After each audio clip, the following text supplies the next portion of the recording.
Good morning, everyone. It's great to see you all. I'm Florida State University President Richard McCullough. Thank you so much for joining us today.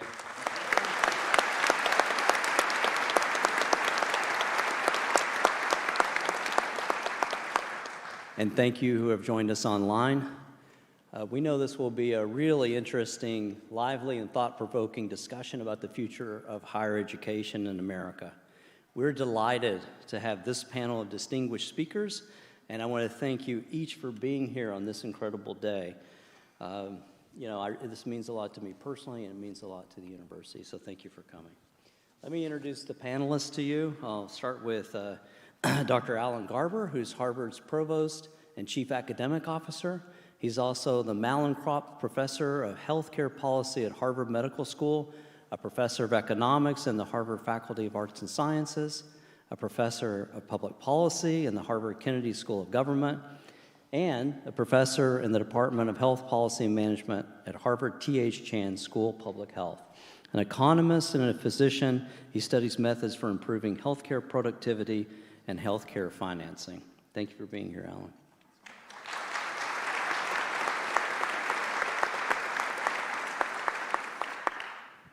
Dr. Mark Camlin is the interim director of the Institute of Politics and Strategy.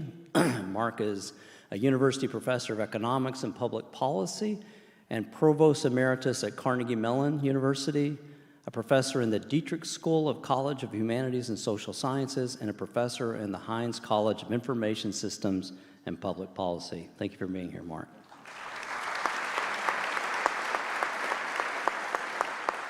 And I'm going to introduce our visitors first, so I'm going to go a little bit out of order. Dr. Holden Thorpe is the editor-in-chief of the Science family of journals. He came to Science from Washington University, where he was provost from 2013 to 2019, and where he is the Rita Levi Montalcini Distinguished University Professor and Professor of Chemistry and Professor of Medicine. Dr. Thorpe joined Washington University after spending 3 decades at the University of North Carolina at Chapel Hill, where he served as 10th Chancellor from 2008 to 2013. Thank you for being here, Holden.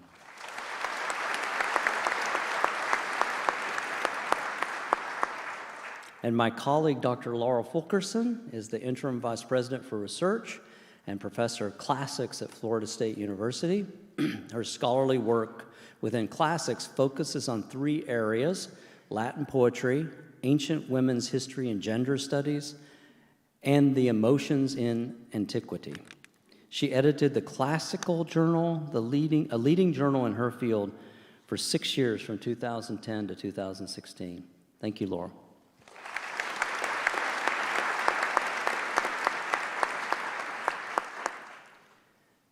Dr. James Frazier is the Dean of Florida State University's College of Fine Arts, a professor of dance, and currently serves as the Secretary/President-elect of the International Council of Fine Arts Deans, and a board member of the American Dance Festival. So thank you, James, for being here.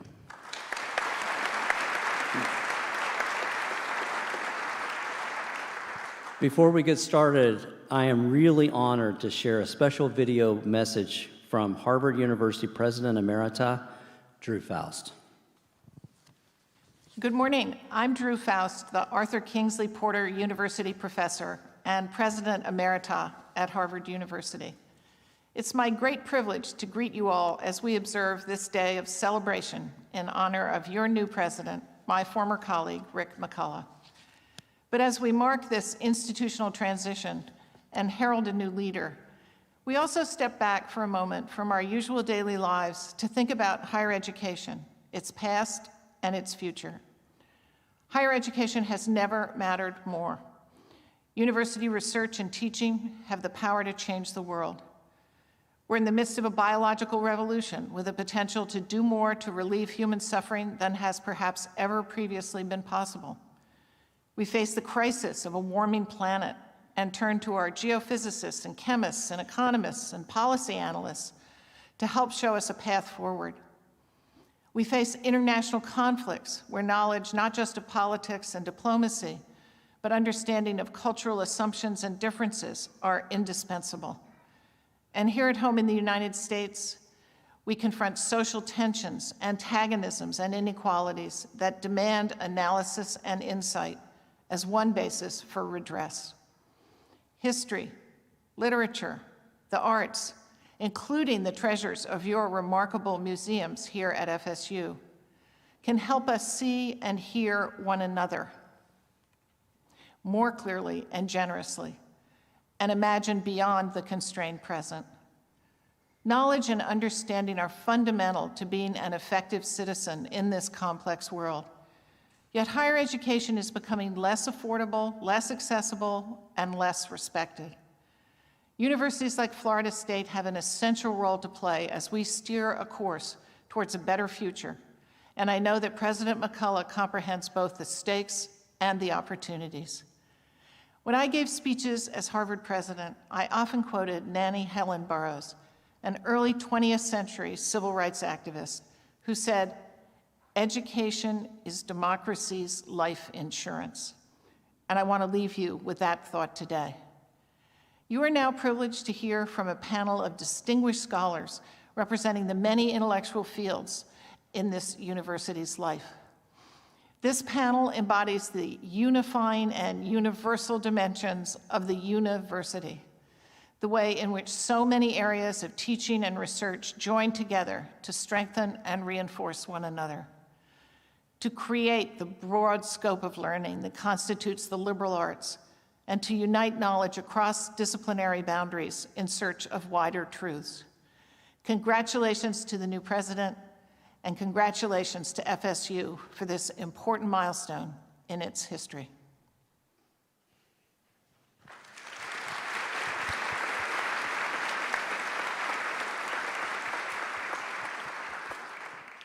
I appreciate those inspiring words from President Emerita Drew Faust.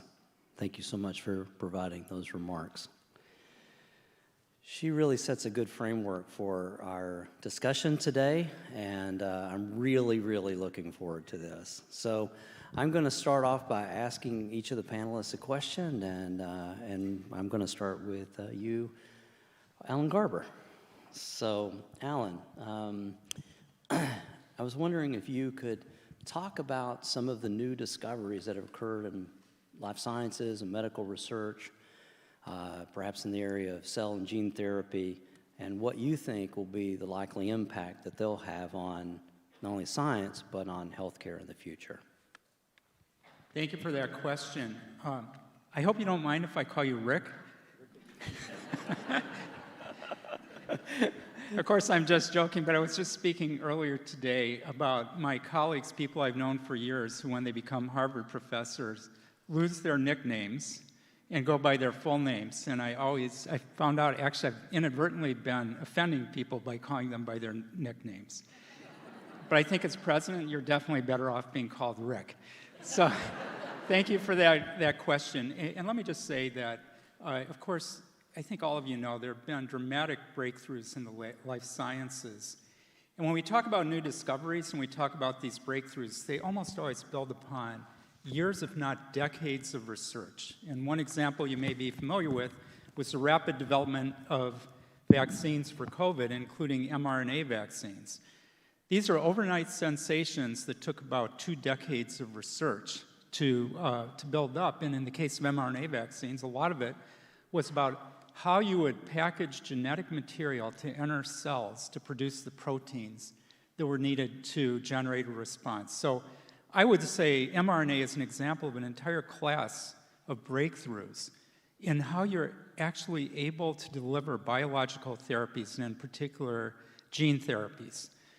One of the gene therapies that is just really beginning to be utilized in patient care is, of course, CRISPR, which basically describes an entire class of gene editing techniques that make it possible to treat diseases that could never be treated with, or at least they've never been successfully treated with, small molecule drugs.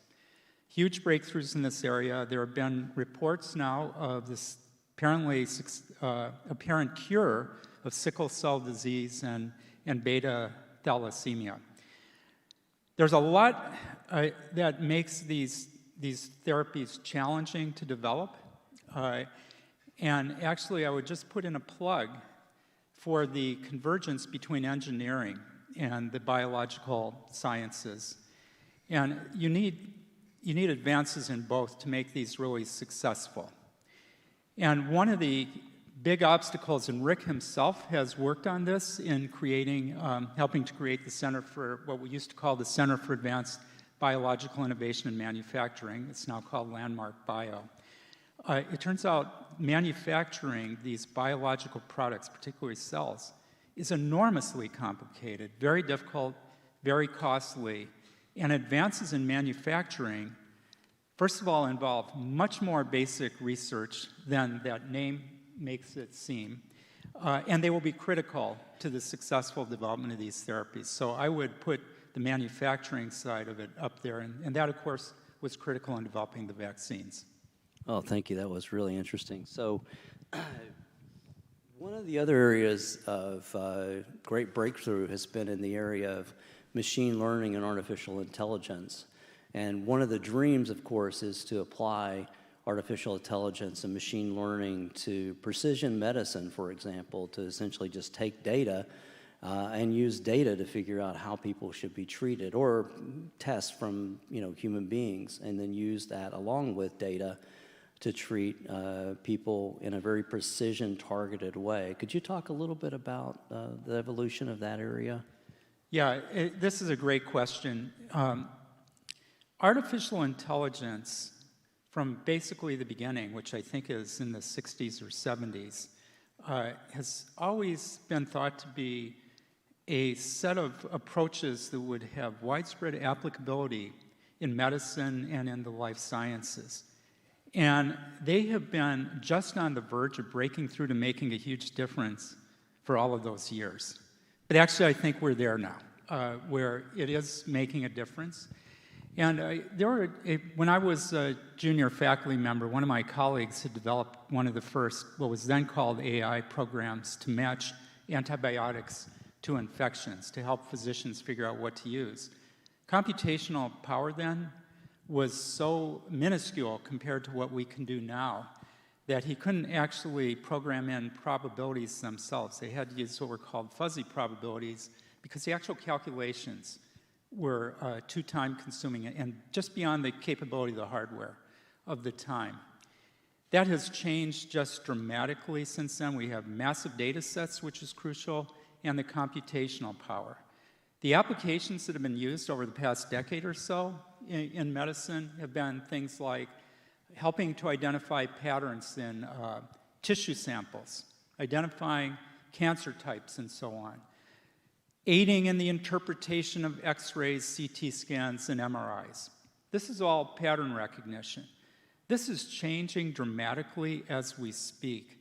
And Holden, who has played a role in publicizing this, may want to speak to this more, but I would say one of the biggest breakthroughs in the life sciences period, and Science magazine actually named it as Breakthrough of the Year, is there's actually 2 programs to be able to determine protein structure from some fairly basic data about protein, basically the lineup of amino acids in a protein.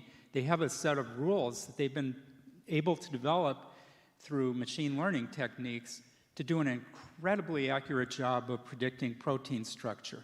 Now, for those of you who might think this is some kind of abstruse basic biology problem, this makes the difference between being able to create a drug and not being able to create a drug. It turns out protein structure tells you a huge amount about how proteins interact with cellular components, for example. They help you target drugs. They help you to develop drugs. And there are other ways of doing this that could take months to years that can be done very, very rapidly with these techniques. Holden, you want to add to that? I really agree with Alan about artificial intelligence and also about this particular problem. We were honored to publish one of the 2 papers, And I think it's a great story in science for a lot of reasons that have to do with kind of even larger themes of this symposium. And the first is that science, and this has gotten lost in the last year with people talking about the pandemic, scientists are very, very competitive. So sometimes you hear people saying they want to undermine, people who want to undermine science saying we're all in this cabal trying to put one thing together. Well, they don't understand that scientists like to prove each other wrong, which is a very, very good thing because it means that science is really, really good at correcting itself. In this particular case that Alan's talking about, you had a group at Google who developed this algorithm for protein structure prediction. And they worked on it for years, and they had been talking about it, and we all knew it was coming. And unfortunately for us, they decided to publish it with our rival Nature. But fortunately for us, an enterprising postdoc at the University of Washington named Amy Back saw what they were doing and figured out how to do it, in computational power, probably 1,000 times more easily. Sent the paper to us. They said they would give the code out to everyone.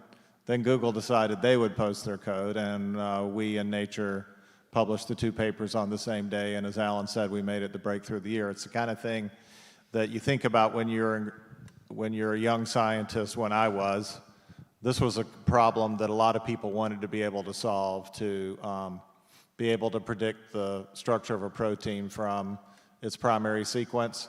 And frankly, I think most of us thought it wouldn't be solved in our lifetime.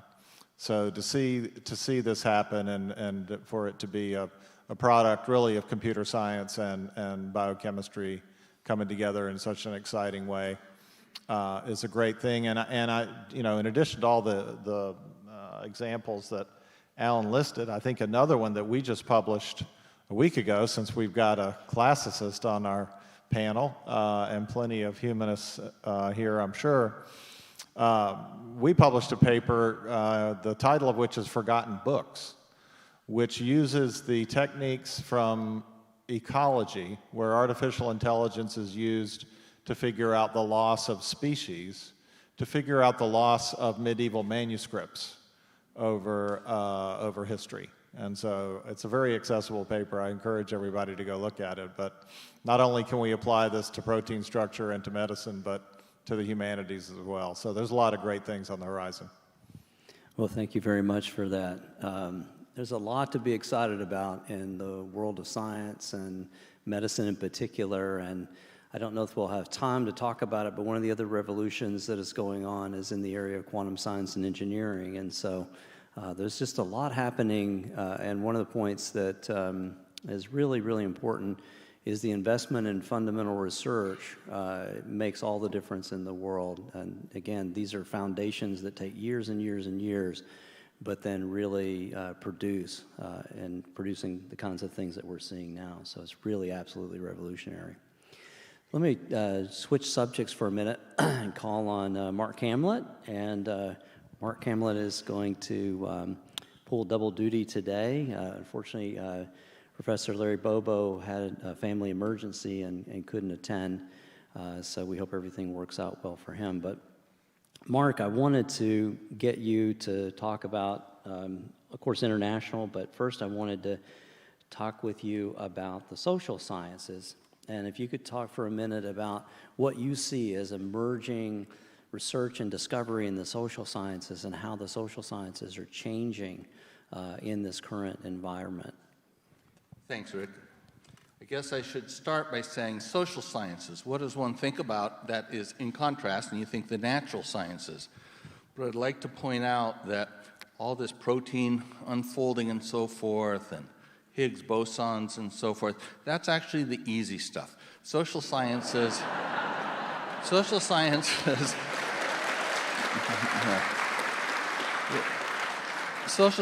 are doing things, it's like studying an atom, and every electron has its own mind, its own opinion. It's interesting. some of the very same themes that we heard about in medicine and biology and natural sciences are the same things that are having big impacts, transformational impacts in the social sciences. One of them is machine learning, as was mentioned. For social scientists to be able to do empirical work and to be able to test their theories, they need data. And data has always been the hardest thing to get in terms of being able to advance your work. The ability, I mean, if we just went back 10 or 15 years and had no sense that you'd be able to have the magnitude of data from huge data sets that everybody can download on their personal computers. And machine learning is transforming through big data and the analytic tools almost every social science that I can think of. The other thing which overlaps is that social scientists study people, and they study how people behave. And for hundreds and hundreds of years, we've had to sort of observe this at a distance, not what's going on inside people's heads, but trying to infer what's going on from how people behave. Now, breakthroughs in neuroscience are such that it's changed the game entirely in terms of ability to actually know what's happening inside people's heads.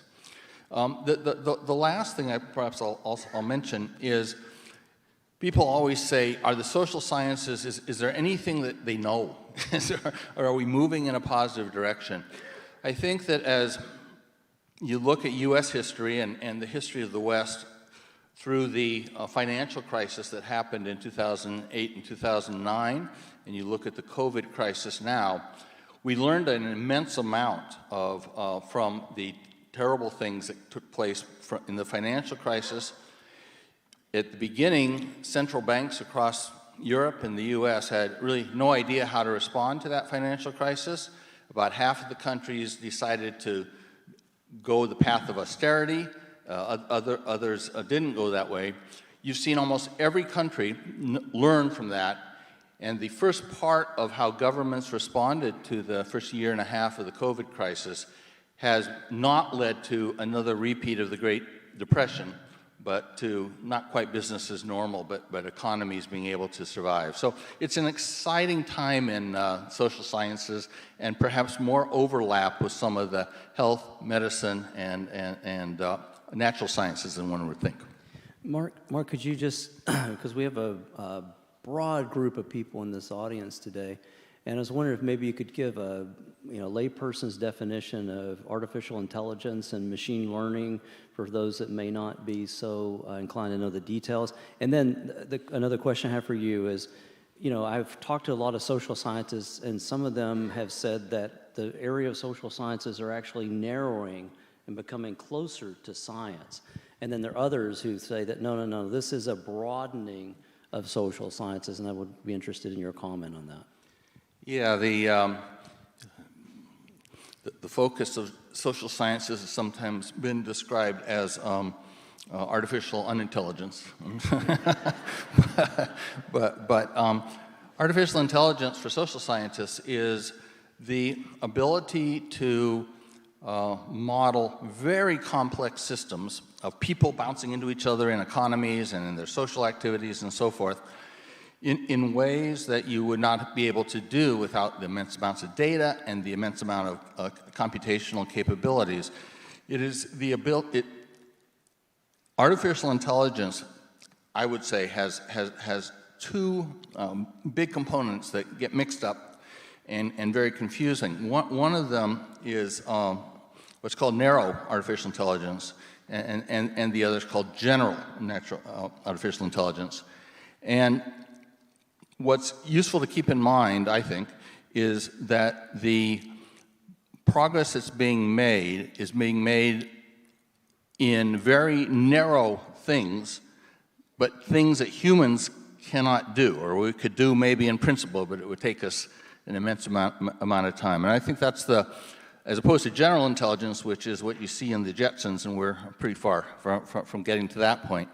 But that's, I think, the aspect of artificial intelligence that's had a big impact in the social sciences. Alan, could I ask you to maybe add on to that, because I know your work in healthcare policy, and I know you're every time I would go into your office, you about half the time would tell me about some artificial intelligence book that you had read, and we'd spend a lot of our meeting talking about that. So maybe I would ask you to, if you wanted to comment further on that about the social sciences. Yeah, Rick, I'm happy to comment on that, but one disclaimer, I never did the problem sets when I read those books. I think Mark's really accurate. I would highlight, though, machine learning as the aspect of artificial intelligence that's having the greatest inroads in applied fields. And when I referred to my colleague when I was a junior faculty member, it's a now, Mark, you might agree, largely extinct branch of artificial intelligence, which is called rule-based artificial intelligence. And today, most of what you hear about is machine learning. And what makes this really interesting is a lot of the machine learning techniques are basically statistical techniques. Some are fundamentally different from conventional statistical techniques. For example, neural networks came from a very different sort of origin. But the common feature of the machine learning techniques is they can be fairly agnostic about something like an underlying model. And they are very good at extracting conclusions, particularly predictions, which is what we're mostly talking about in the set of applications that we're referring to today. They're very good at predictions that don't rely too much on assumptions. And they tend to be fairly robust, at least when applied to data similar to the data that generated these studies or these analyses. And they are really taking over almost every field, because at least in the range of making predictions, other techniques tend not to do as well. And the exceptions to that are actually pretty interesting in and of themselves.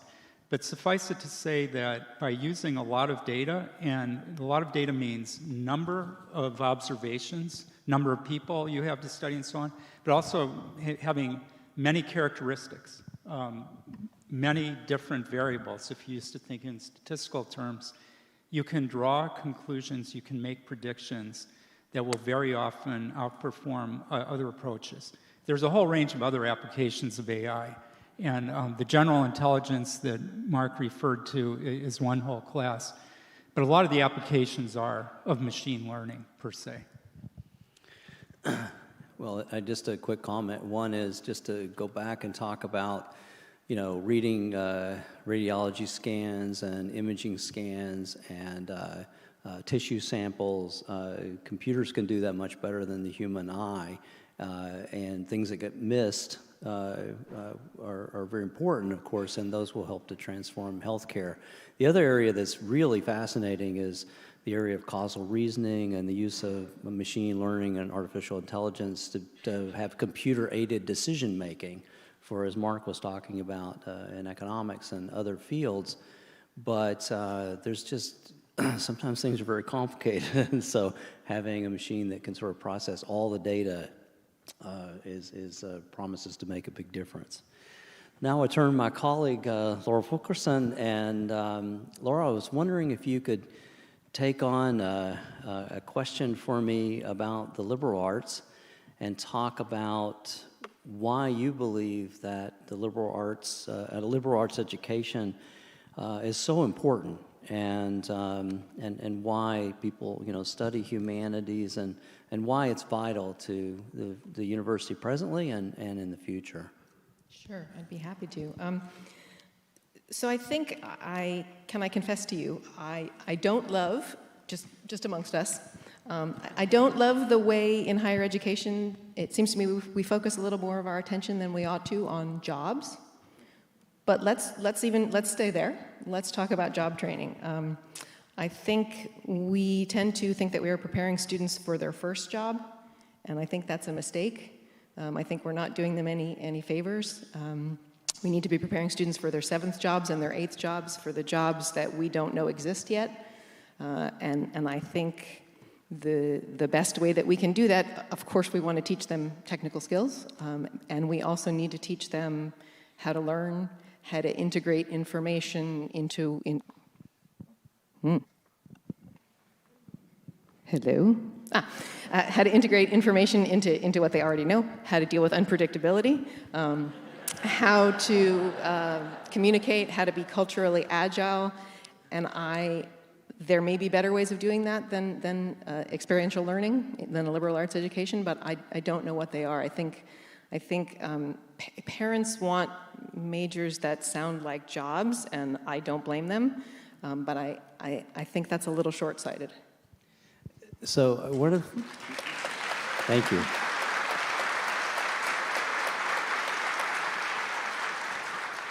One of the things that always strikes me about those who talk about humanities and whether that should be studied or not as a student and focus so much on jobs as you talked about, I would venture that the panelists sitting here and the presidents that are out in the audience, for example, and many others, leaders, the main thing I do in my job is talk, think about stuff, try to solve problems, write, and read. Those are the things that I mainly do. And that's what mainly these folks, we have a scientific background that's very, very helpful and helps me in putting initiatives together and talking with people. But at the end of the day, it's the power of persuasion and listening and things that, and I would say, I wish I would have gotten a better education when it came to reading and writing. And so, any comment? Yeah, I mean, I think that's right. I think that the practice, I mean, I don't know how many people do what they thought they were going to do, what they majored in college. I did for a while, but then I didn't anymore. Then I got to thinking and writing and working. And I think, can I jump back to jobs for a second? I also feel like we set the bar a little bit low. We don't really, it would be great for all of our students to get jobs, but I want more than that. I want them to have jobs that are inspiring to them.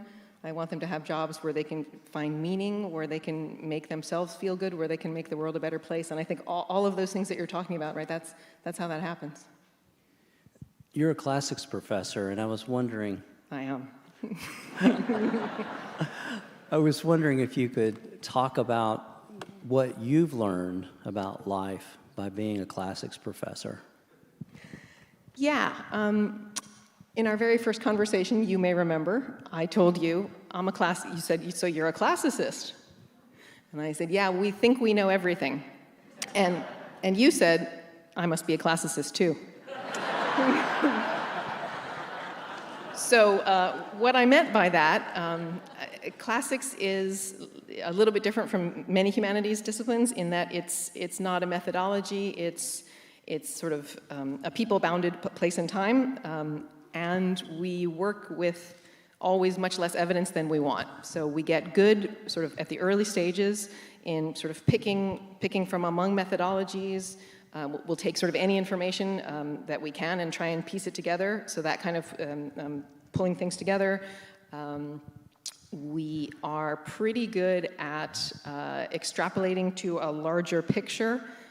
We have to learn a lot of languages just to do sort of basic research in our fields. And I also think language education is really important. Even when computers can do it, they miss stuff. So the having to think about another language, having to think about how another kind of mind works, I think those are all things that have been really helpful to me.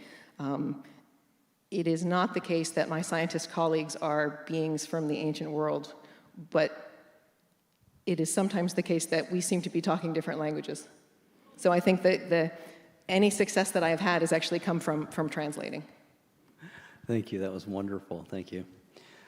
James, tell us about what the role of arts is within the university and why it's so important. Thank you. Wow. Okay, the arts. The arts are huge when we think about it, arts and design, like most of the subject matter here. But one of the things that arts contributes, obviously, is really developing creative folks, creative thinkers, critical thinkers, people who problem solve and learn how to problem solve in standard and non-standard ways. Standard given their various disciplines and histories from which they come, and non-standard where we're encouraging people to dig deeply and find a very unique perspective that says something about who they are and where they come from and how they understand and see the world. So when we're talking about art and the role of art in higher education, I've been thinking a lot about this in relationship to diversity. We talk a lot about diversity in terms of culture and background and those sorts of things, but I've been thinking about it in relationship to the arts in terms of a diversity of ways of thinking and ways of seeing and ways of approaching problem solving. So universities are supposed to be on the vanguard of learning, creating new knowledge, new ways of understanding. The resources that universities have in order to do that and to engage in that are largely unparalleled for the rest of the world that are simply out trying to make money during that time. So what arts brings to that is a possibility for us to engage the arts. We're still just in our kind of, and by our, I don't mean artists alone, I mean all of us, in our infancy in understanding the power and the potential of the arts. Everybody who's engaged in them understands that. Everybody who loves them understands that, but there are things that we're just finding out.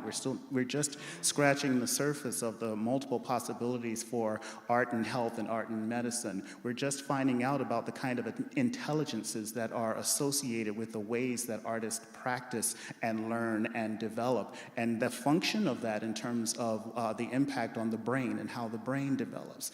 There's so much that's still out there that's untapped. So I think the role of arts in the university is to continue to do what they have been doing. I absolutely want to say that that's where I came from as a practitioner of the arts. I didn't come to the arts because of all of the other things. I came to the arts because of how they made me feel, and how they made me feel like more of myself than anything else that I'd ever encountered, and how then that was a bridge for me into the rest of the world. I do absolutely believe that the arts are connected to and can be connected to everything, and I think the role of the arts in the university and the role of the university or responsibility of the university to the arts is to help us all figure out how.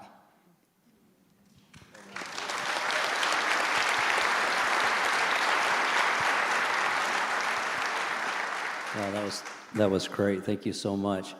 Why is it that, do you think, that as people, strive for, money and success and all the things that people chase after in life, that they always come back to the arts?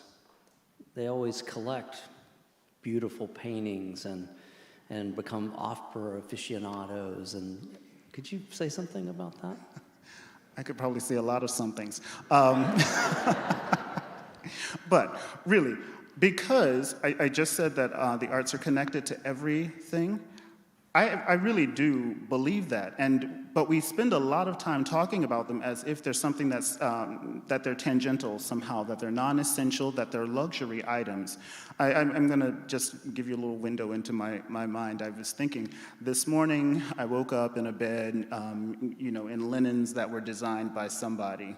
And carrying out above my head, there's a framed print, abstract of jazz musicians that an artist obviously did, and I chose that.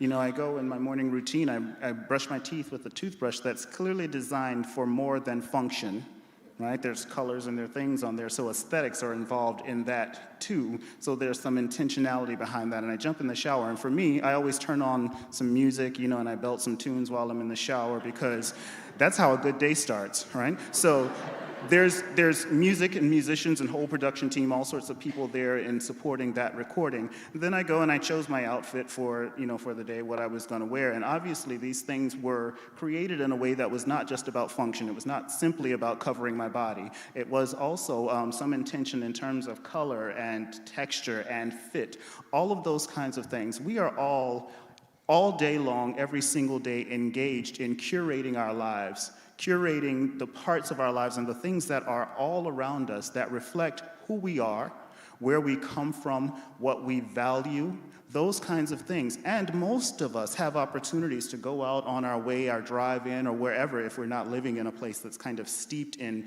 the kind of splendid beauty of nature. But usually we see it, we encounter it, and it's still not enough. We still have to get photos and paintings, and we still want to cut the flowers and put them in a vase and bring them into our houses. And we still want to put the animals in the zoo. We still want to do things so that we can access that stuff whenever we want to, so that we can recreate the feeling that it gives us whenever we want to, so we can open our eyes from our bed and see things that make us feel a particular kind of way. I would contend that we are trying to create that because we all want to be happy.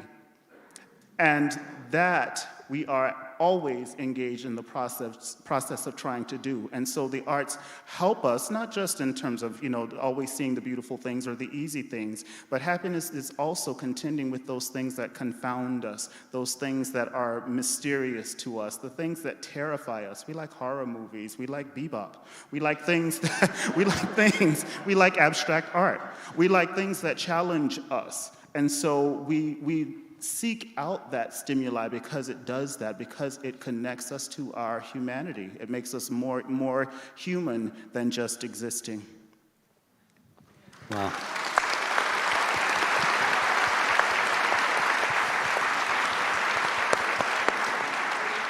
That was amazing. Thank you. Holden, I'm going to give you a bunch of questions because I know as a polymath you can absorb as many questions as I can give you, and then I'm going to let you choose to answer whichever ones you want to answer. So the first question is polymath good? I think so. I think so. As a musician, a scientist, an entrepreneur, academic administrator, champion Rubik's Cube doer, yeah, I think you would qualify in my mind. So you have been involved in science for decades, and what do you see as the editor of Science as emerging new areas of science, and why will they be important? So that's the first question.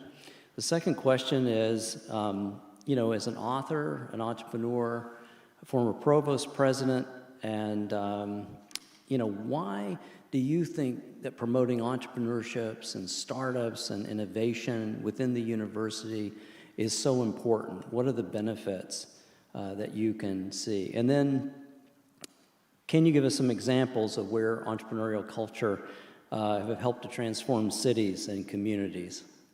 Yeah, okay, well, that's a lot, but let me start with the first question, except a different angle, because I think our last two speakers talked about some things that are incredibly important for science. And as the editor of Science, the main thing I see is it's so specialized, and there's not enough perspective about the world.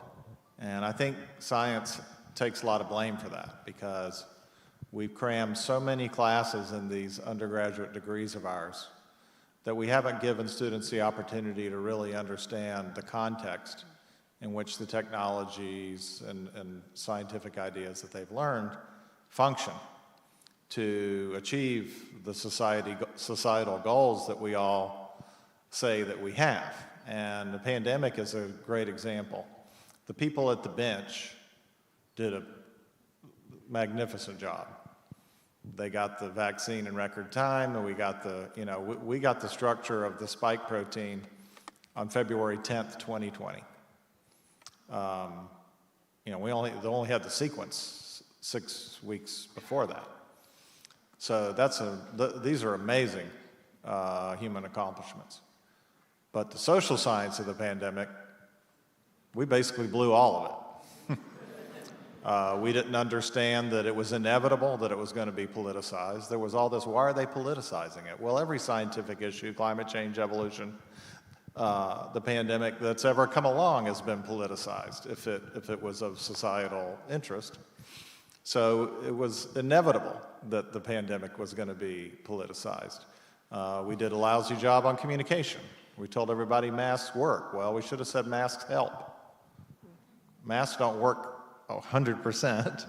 Neither vaccines aren't 100% at stopping infection. We did a lousy job of figuring out that the history that we've had of reaching out to people who haven't been treated fairly by science and medicine over the years was going to be a major factor.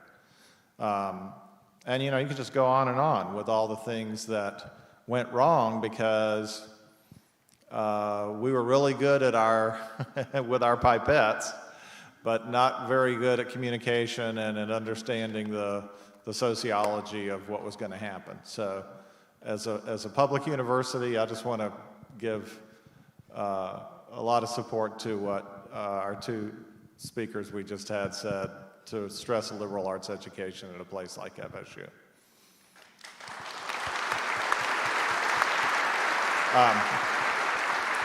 And so the areas of science that I see that could be, there are a lot of exciting things. Certainly structural biology, as we've already talked about, and the use of sophisticated computational tools. Quantum computing looks like it might actually eventually become a thing. Still a long way to go in terms of error correction and a few other things. We're using electrodes to do chemical synthesis in a way that is really good, but going to be better for the environment. Lots of new stuff in materials science and robotics, and immunology is really the field of the moment, given it was already hot, but because of cancer immunotherapy, but now with COVID, suddenly everybody's an immunologist.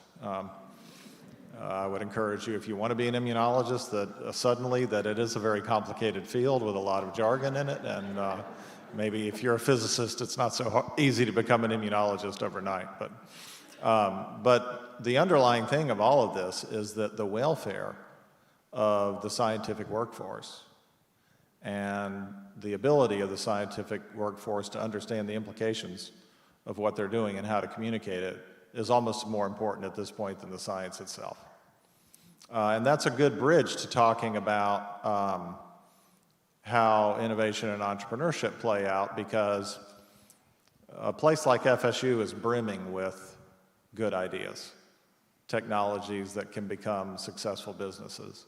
But whether they're going to become successful businesses is about management and about the economic environment in Tallahassee and about whether you can recruit a leader who either wants to lead a company here or lead it from somewhere else, and whether you have a good culture in your tech transfer office that facilitates the commercialization of technology rather than making it harder.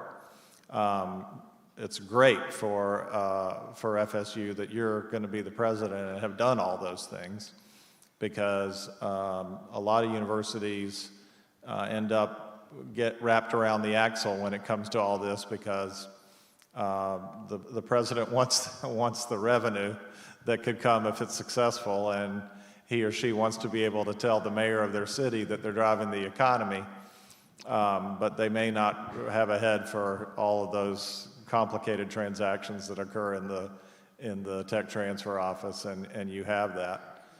But the most important thing is to create an environment where people feel like they can be creative. And that is the job of any university administrator. And I just want to say, I've been living in Florida the last 2 years during the pandemic, and as a resident of Central Florida, thanks to you and Jay for being willing to do one of the hardest jobs in the state of Florida. We really are in your debt.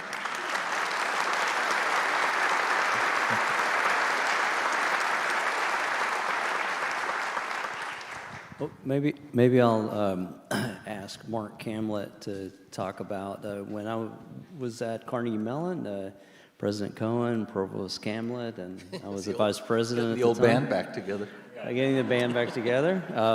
I think that we and others, of course, but I think spent a lot of time working on going from a university was not necessarily supportive of tech transfer and startups and stuff, and we worked together to try to make that better. And I thought, and Mark, could you talk about like what you led and how that helped to make a difference? Yes, I'd be delighted to. It's kind of Coles to Newcastle. I was learning this morning about the really very broad and rich set of international engagements that FSU has.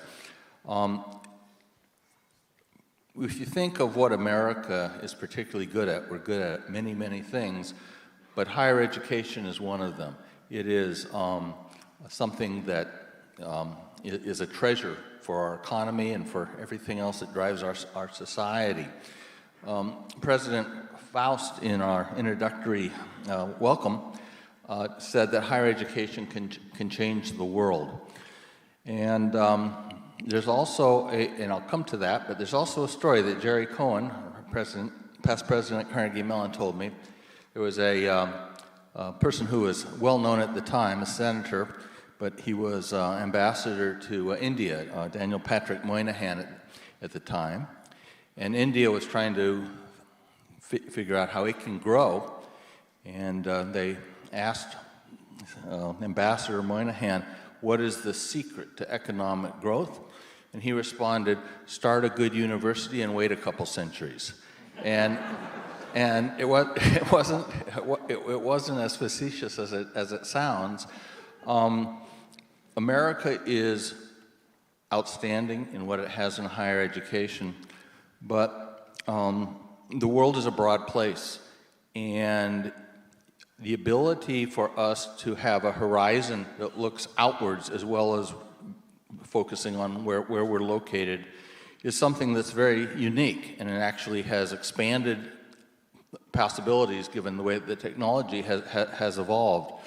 And if there's anything that can change the world, which is what we were told, it is what we can contribute to the world, not only in what we're doing here in our home campuses, but by bringing what we can do to other folks. And I guess I would just mention too, and Rick was involved with the first one very much. We have a campus in Qatar that is with Northwestern and Georgetown and Cornell and Virginia Commonwealth. And we founded that campus right in the shadow, so to speak, of 9/11. I think the campus began in 2003 or 2004. And we just had a sense that this was a calling that we could contribute in ways that were not involving guns and violence to a part of the world that we had things that we could contribute, and that hopefully we don't have to wait a century for this to occur, but that the leaders of the Gulf are going to be, in part, people who came through our program and other campuses that have decided to take the risk and to go there. The other campus that I'll mention very briefly is we started a campus that's done very well in Rwanda. I think we're the, probably, except for public health schools, probably the only technology-oriented research university in sub-Saharan Africa. And there too, it's a mission. It's more than our brand management. It's actually a mission of how we can contribute. So I think that, you know, you ask yourself, why does a company have an R&D operation? Well, one reason is so they can invent great things that will make the company a lot of money.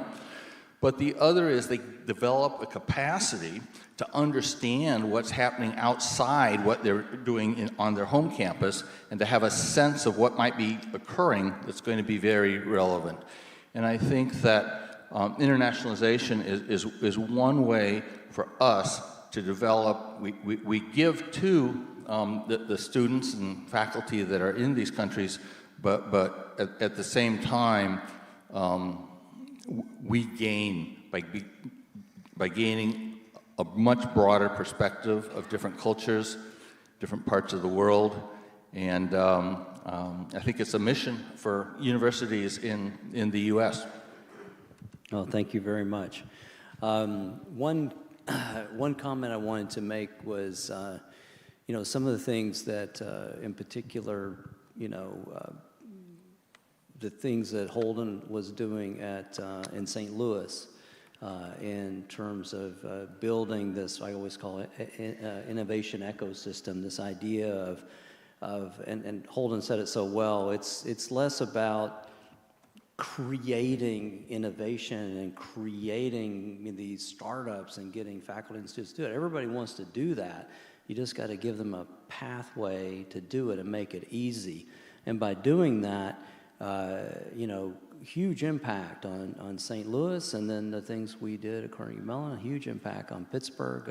Mark told me one time, he said, Rick, and this is when I was at Harvard, he said, Rick, I think the stuff that we all did, in Pittsburgh, I think it, made a difference. We've got these companies, we went from 14 companies a year based on patents and 40 student companies a year, and then Google and Intel and Disney and all these companies moved to Pittsburgh and all this kind of stuff. But, that's not how I know. And I said, well, how do you know? And he said, there's some pretty good restaurants in Pittsburgh now. We became a foodie capital.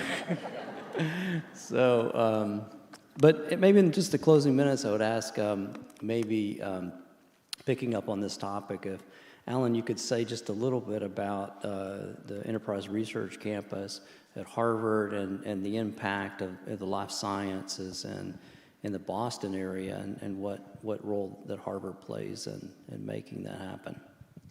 Yeah, well, thanks, Rick.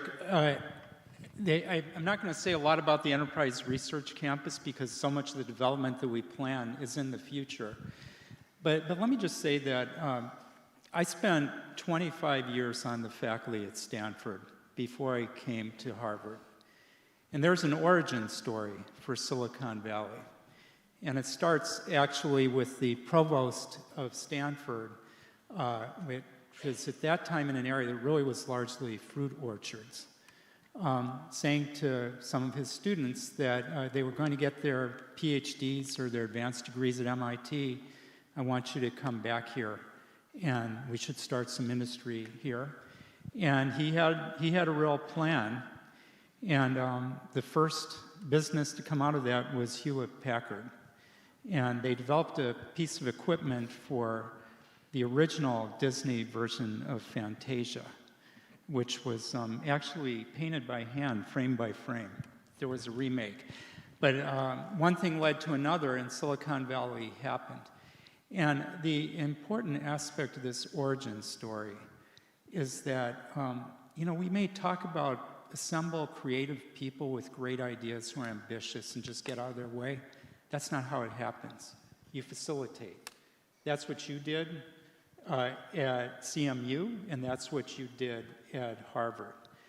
The thing about the ecosystem that Harvard is in for the life sciences is that it really wasn't deliberate policy, but it's like, wait 200 years. This was something that largely evolved organically, but you need to have all the ingredients in place to be successful. And sometimes that requires direct action by the university. For example, having access to capital. It's a lot easier now than it was when Silicon Valley was created, and it's easier than it was when things were getting going in the life sciences sector in Boston. But you need access to capital. You need know-how. You need management expertise. Holden, you were referring to some of these things, that you have to have all of these pieces, and they can be helped. They don't just happen on their own. We have an extremely large ecosystem in the Boston area when it comes to life sciences. Harvard Medical School alone has 12,000 faculty. And that's an unusual scale, let me just say. And that's only one part of the ecosystem. And you don't need to have that kind of scale to make things work. But you definitely need to make sure that the ingredients are in place. And I would say what happens is, and this is what I think is a great opportunity for FSU, it feeds on itself in a positive feedback loop. One success leads to another. More of the pieces come together, falls into place. Rick, you're the person to make that happen here. Thank you very much.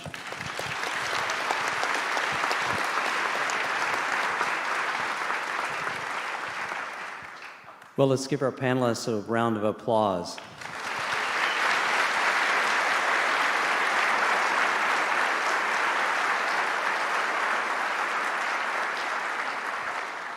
At this time, we're going to open it up for discussion, and we're going to take questions from the audience. If you have a question, please approach the microphone at the front of the hall, and we have a moderator that will make sure that you're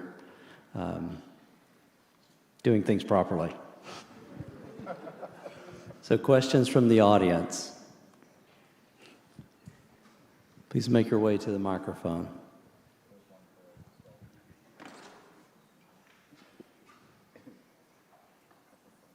Okay.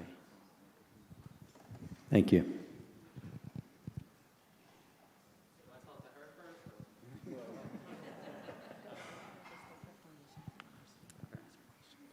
Hello, how are y'all doing today? My name is Cameron Mahone. I am actually a graduate student at the higher education program here at Florida State University, and I work for the Office of Retention Engagement under undergraduate studies. So, for someone who is studying higher education, I want to know from all you distinguished people up here, what is something that you think is rapidly changing in higher education that we should look out for that probably wasn't as big when you initially were my age? So, I want to know, what should I be on the lookout for? Because my end goal is to be a university president one day as well.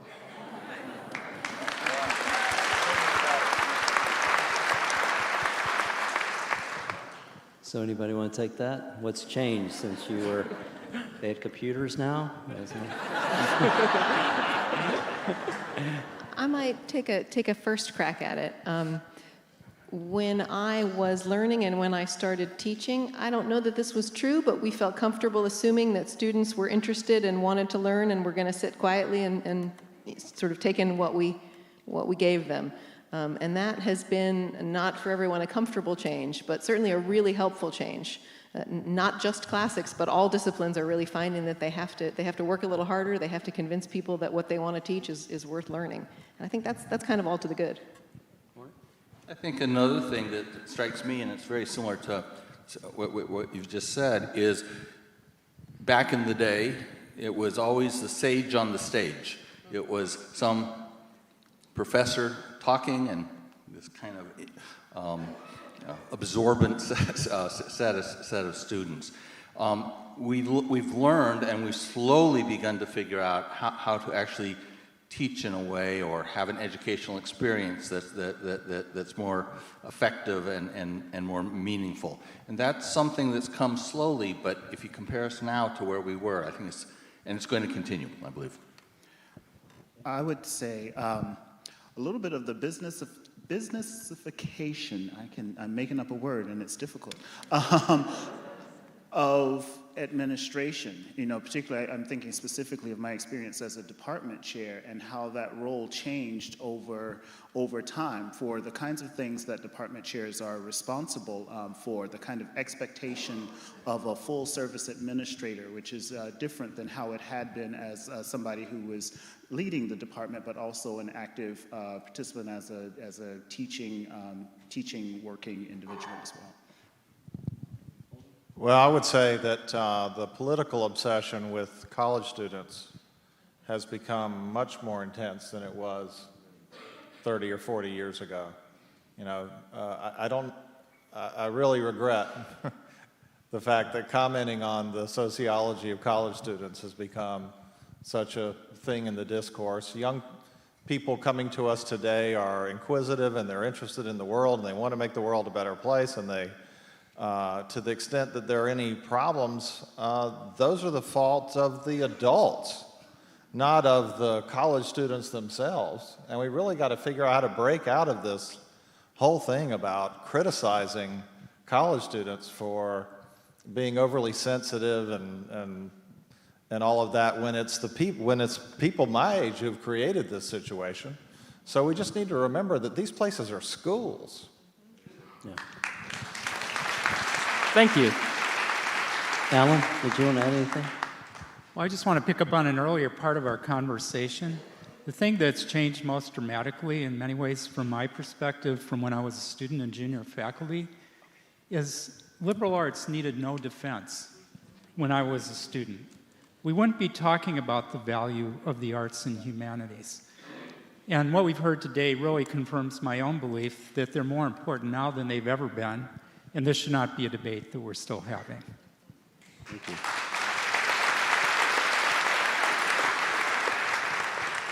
Good morning. My name is Mark Walters. I'm class of 1984. I have the pleasure of being here with my daughter, class of 2024, Rose, a presidential scholar at FSU. And one thing that stood out to me in this conversation was about communication. What can we do to better help our students, nurture our students, train our students, teach our students to be better communicators, better writers? Thank you. Thank you for the question.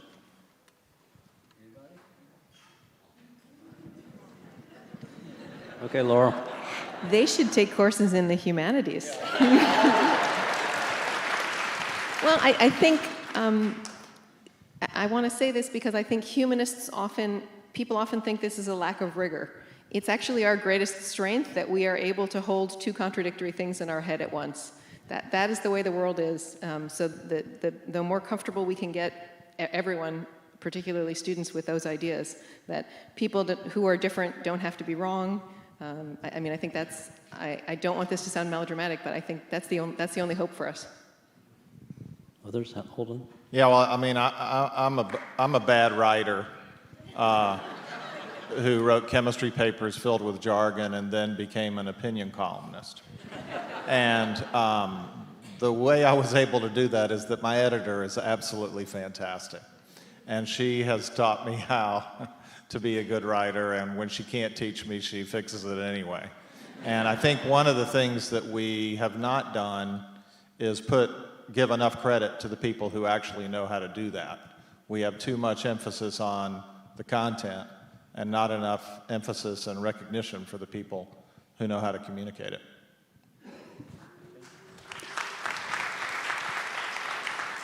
I think I would add one thing to that is letting students problem solve, letting them do the communicating that they need to do.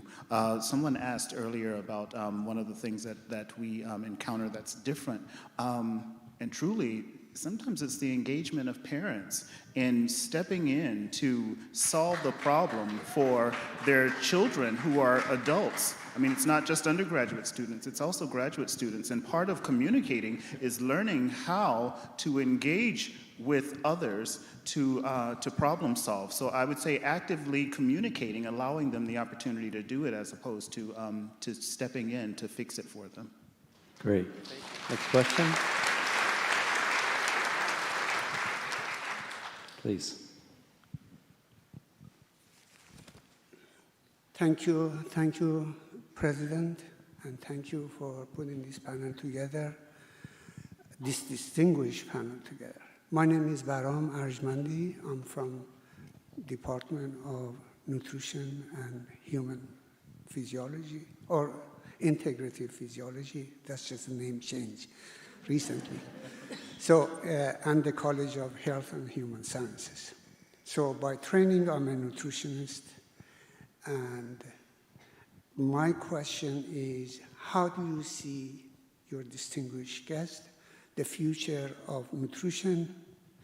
So that's because we have about 800 foods are on the menu for the future, which are many of them are insects.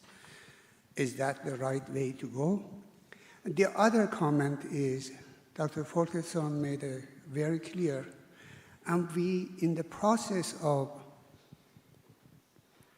advancing technology, we have to ask ourselves, are we better human today than we were 30 years ago?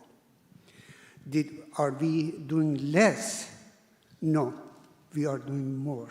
So what should be done? So I have two questions. Great. Let me thank you for your question. Let me take on the first one myself.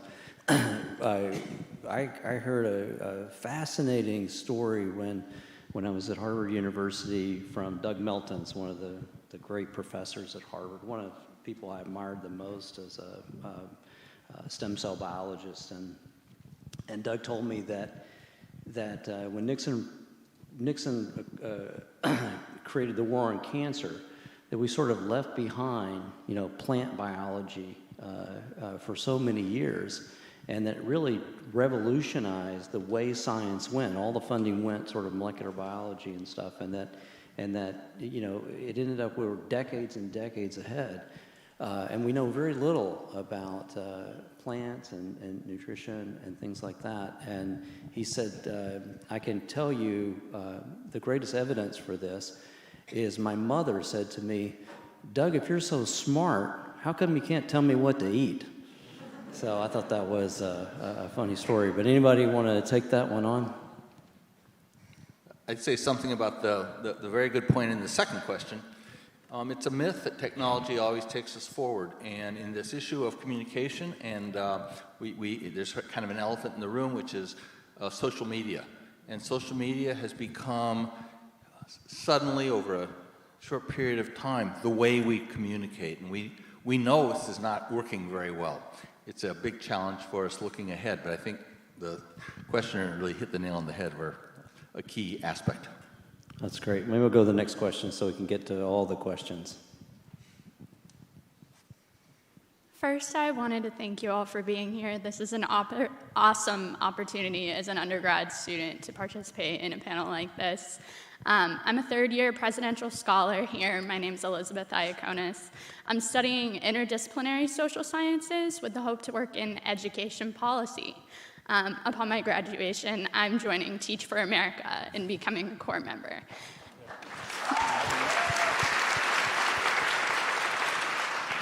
That means a lot to me, thank you. I was just wondering what all of you think of how we as leaders in scholarship and research and higher education can foster a love of learning in the future generation, because I truly believe that they are the future of higher education. Thank you. Can I grab this one first? Pay teachers more.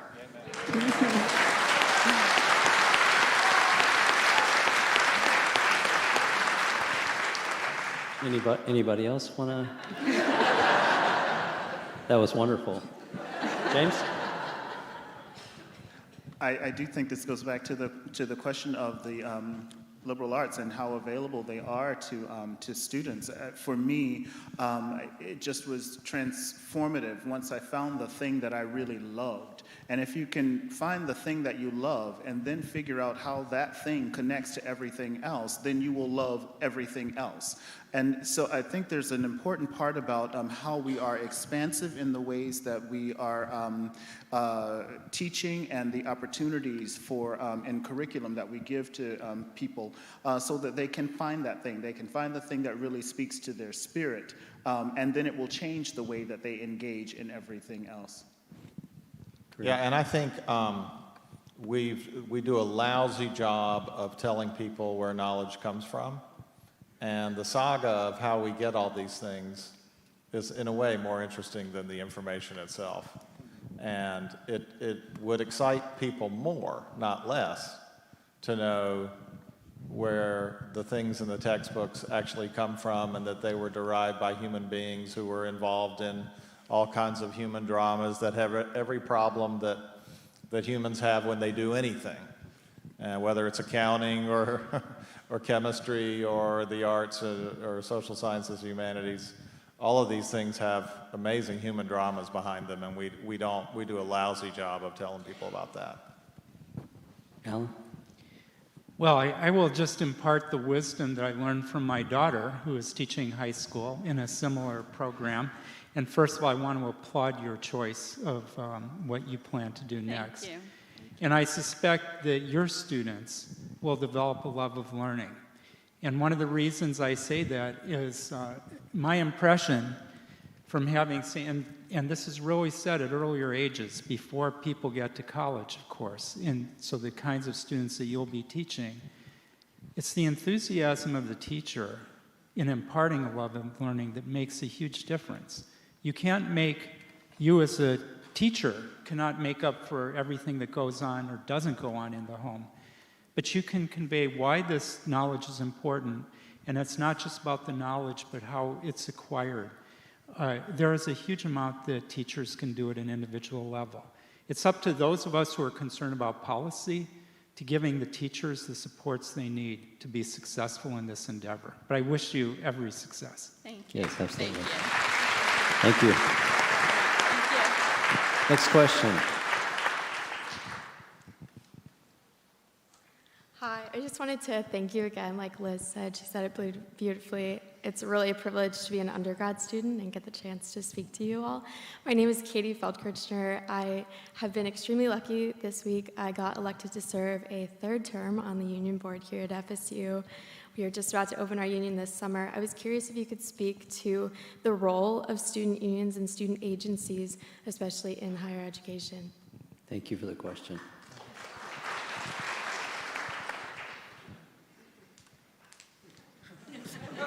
Well, I would just note that the college experience is a whole lot different. It's a whole lot more than taking classes and sitting in classes and taking tests and so forth.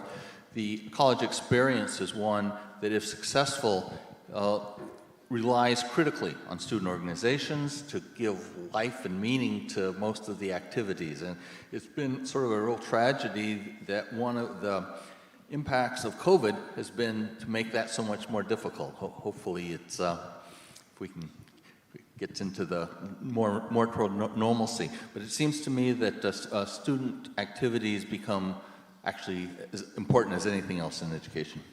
Thank you. Next question, please. Yes, thank you so much. This has been a remarkable dialogue. My name is Mark Schlackman. I'm associated with FSU's Center for the Advancement of Human Rights. And just over time, for 20 seconds of context, I had the privilege of serving as special counsel to Governor Lawton Chiles in Florida. I was in the Clinton White House and came back through the Bush State Department. And President Sandy Dalembert encouraged me to consider FSU. With that as a backdrop, the university has embraced interdisciplinary, and that resonates so much with what many of you were discussing today, the importance of science, the emerging issues, the humanities, many aspects of that. It seems, though, in terms of facilitating, President McCullough, that while the university has been postured in support of interdisciplinary, there's many obstacles to it or impediments to it or not necessarily incentives for it. And I just wanted to, this esteemed group and your leadership, just any kind of quick ideas as to how we move forward. It's essentially consistent with everything that you've observed on this panel this morning. Thank you. Thank you. Maybe I'll just say a word quickly about it. I mean, I think, first of all, the world has moved to interdisciplinary, and people naturally go there, and as funding agencies put incentives toward funding in interdisciplinary areas, that moves people. But also, a lot of the most interesting problems are at the interfaces of various disciplines. As administrators, for example, when Mark was a provost and I was a dean, Mark used to say, I'd be very interested in giving you money to hire a faculty member that's interdisciplinary and cutting across the disciplines from chemistry and biology, but if you're going to hire somebody just in a single discipline in chemistry, I may not be that interested in giving the money for that. So I think those kinds of incentives certainly help to move Carnegie Mellon University in some ways. Some of it was natural, but some of it was a little bit of nudging. Can I jump in and say, I think students are also very helpful because they don't know where the silos are yet, so they trample all over them, and they can help us to sort of work with others that we wouldn't write. Undergraduate theses, things like that, are where I've met some of my most interesting colleagues. Thank you. I'm going to move this along because there are 4 more people and we're running out of time, so please quickly ask your question. And Amy, I from social work. Very exciting to hear from you. My simple question is, where is the cultural diversity located in future education? I speak for my confused colleagues, given a lot of debate at the higher level today. Thank you. Anybody want to take that? The role of, just to make sure I got it right, the role of diversity, Cultural diversity. cultural diversity, and the role of the university.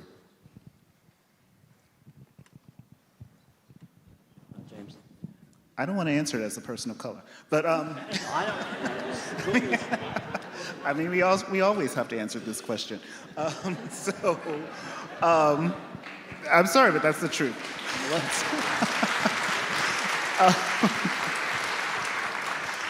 I think it's absolutely essential.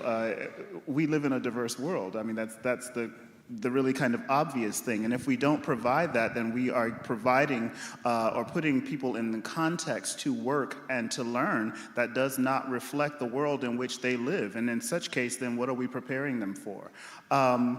Absolutely. We've talked about it earlier, the diversity of perspective. Anything that we're trying to figure out, and most of us are engaged in some level or another in problem solving, that the way that you approach solving a problem is looking at it from as many angles as you can, looking at it from as many perspectives as you can. If the perspectives are not diverse, then the answer is not complete. That's all I have to say. Holden? Go ahead. Well, and I just think it's important to understand the history of these institutions and how they were developed and optimized when the only people here were European males 1,000 years ago in Bologna. And so a lot of the systems and procedures and committees and just the way the whole thing is set up was optimized so that European males could thrive. And we're only in 50 years into trying to change that. And higher education cannot be let off the hook for spending 950 years not dealing with this. And so anybody who's still pushing is pushing for a very good reason, and we all need to commit to making those changes. Thank you. Next question. Hello. Hello, President McCullough and the panel. I am an undergraduate student here at FSU in Jim Moran College of Entrepreneurship. And as you know by that, applaud. This JMC is the only college of entrepreneurship in US right now, and I am the president of Women in Entrepreneurship. And I want to say that right now I am seeing women that are taking part in STEM fields, which have been very intimidating from the past years for women to be in business, to be as CEOs, to be the leaders. And right now, STEM entrepreneurship is changing that. So I want to ask, how do you think the higher education is going to be now that women are taking charge? They're coming to FSU, and FSU is again becoming that spearhead of women, of CEO women leading and taking the charge of STEM fields. So, yeah. It'll make things better. That's the goal. I just want to say that ship has sailed. It's happening, and it's going to happen at an increasing rate in the future. And if FSU can be the source of many of the women entrepreneurs from STEM fields in the future, that'll be fantastic because there's a real need, there's a real demand, and there's lots of opportunity. Thank you. Thank you. I would really appreciate support for startups for women, because there are a lot of women in my STEM fields that are doing startups. I am myself doing a startup for my plant of agriculture and everything. So that's great. Thank you so much. Thank you. Thank you. Okay, we're going to run out of time, so very quickly. Very quick. My name is Benjamin Herbovi, FSU alumni, 2013 3-day startup winner. It was the first time. My question is about Web3. This is the Symposium of Higher Education, Higher Learning. I would like to ask you, the room full of Tallahassee's highest level of aptitude intellectually, why do you think Bitcoin is up today? Mark Camlet. If you could tell us, please. It seems unfathomable, the whole crypto area. Okay, well, that's the answer I get from the room. It's unfathomable. We're at World War III over finance, and Bitcoin will be the superpower measurement, not nukes. So I encourage you, President and Board of Trustees, to learn Web3, learn IPF, Interplanetary Filing System, and bring Florida to be one of the top academic, learned states in the world. Please, I'm asking you and begging you. Thank you. Thank you very much. Last question. Good afternoon. My name is Ronnie Wright, and I am a new hire at the FAMU FSU College of Engineering. My role is Community Engagement Projects Coordinator, and so the focus of my role is to take some of the science and some of the projects that we have out and make sure that it's also benefiting the community. So my question is, in what ways would you like to see students, faculty, connecting to our community? Thank you. Anyone want to take that? That one's for you. Oh. Right, but I just wondered if you all had any ideas, because we have tons of ideas and we're going to try and do lots of cool things. But I wondered if you had any advice. I would love maybe some of the folks from the other universities. What have you seen that works for community engagement? Yeah, I mean, I think, and WashU and UNC had lots of stuff. You've got some great opportunities here. And I think the most important thing, and it gets to a lot of the priorities, is that everybody here really, really needs to love Tallahassee. Not that you don't, but to understand the history and the sociology and where people live and what can happen here. You know, a big part of what we were able to do in St. Louis was, you know, St. Louis is it's like Pittsburgh. It's a pretty complicated place with good and bad things in its history, but the people there love St. Louis. So if Florida State loves and FAMU love Tallahassee as much as they can, then great things will happen. Mark, you want to close this out? Or I'll leave that to you. Okay, great. Well, listen, thank you all very much. I think you can agree that this was fascinating, and we could probably do this all day long. I certainly could do this all day long. And I have thoroughly enjoyed everything that we talked about today. It was absolutely fascinating and interesting. And it's just such a joy for me to be around colleagues that are here at FSU, but also my colleagues that I've worked with over the years. It's just a super pleasure to be able to be here with all of you today. I thank all of you that were here in person. I thank all the questions, and I thank all of you that are online for attending. And we look forward to seeing you soon at the investiture this afternoon. Thank you again.